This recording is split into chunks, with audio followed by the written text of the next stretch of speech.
Okay, this is a subsequent video to the earlier video where I was preparing to extract the bad resistor. So we can look here and we can see how the resistor has been extracted. You can see the two holes remaining from where the circuit pins were coming out from the resistor. This is the bad resistor. This is the replacement one that I'm going to be putting in.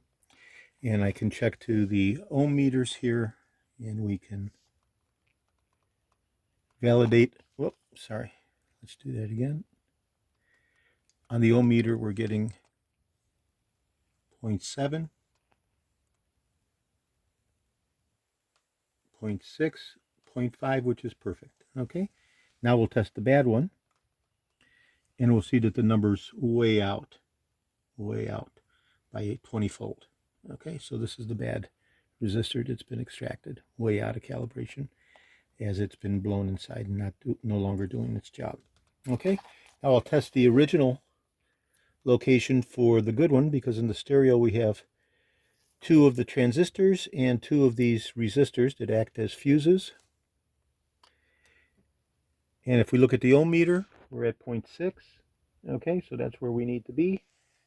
0.6, 0.5. As I press deeper with the probes, we go down to 0.5 as we pass through the impurities of the solder and such. Okay, so there we are, 0.4, 0.5, 0.6. Consistent with our replacement unit from our donor unit, which again is coming up at 0.6, so that's 0.5, so that's perfect.